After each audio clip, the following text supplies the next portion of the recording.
Boundaries. Boundaries are very important because they show you that you love yourself. And so they teach you how to love yourself. So, especially with the upcoming holiday season, you need to start practicing boundaries because around family and friends, that's probably going to be the most triggering time, especially family. So, my suggestion is to set a boundary of an amount of time that you're willing to spend at their house. So, say like 2 hours, 3 hours, whatever you think you can do, and make sure that you end on a positive note if you can, and just keep yourself in check because that's really the fastest way to determine if you think you have worked through your issues is spend time with family and set those boundaries. If they're like, hey, come back tomorrow, I'd love to see you all day, and you know that you can only handle like 3 or 4 hours, then say I'll be over for 3 hours and that's it. I have an appointment at such time. And stick to those boundaries. And the more you learn to love yourself and trust yourself in these boundaries, you will see the gains in all the other areas of your life. Because now you're not dealing with all this trauma that you don't need to deal with. And this also gives you a chance to work through your stuff. So if something comes up, even in that 2 hour window that you're over visiting somebody's house that triggers you, spend some time when you get home and look inside yourself and figure out where that is. And then use like Ho'oponopono to try to do that on them, like forgiveness. So just forgive. Forgiveness is not about actually like making them prove that they were wrong. No, it's about forgiving them and realizing that they're human and they're doing the best that they can in any given moment. And so forgive them and move through that situation. And also forgive yourself and love yourself. And then maybe you go back over a couple days later because, it's holiday time and only spend 3 hours and see how you do. And if you get triggered, it's a perfect opportunity to work on yourself again. Continue to do that.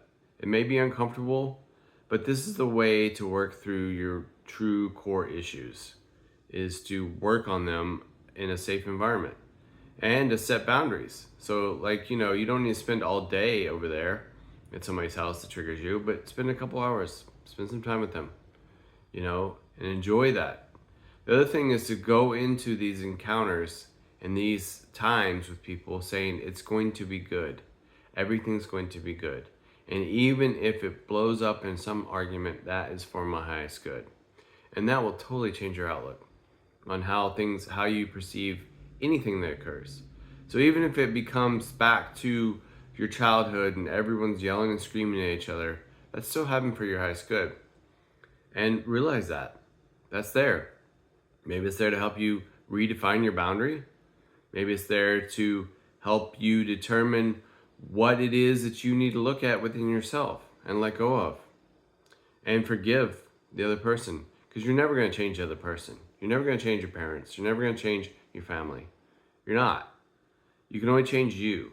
But when you change you and your vibration is authentic and a higher vibration, a different vibration, others will respond appropriately and in unison, because that's how it works with life. Everything is about vibration.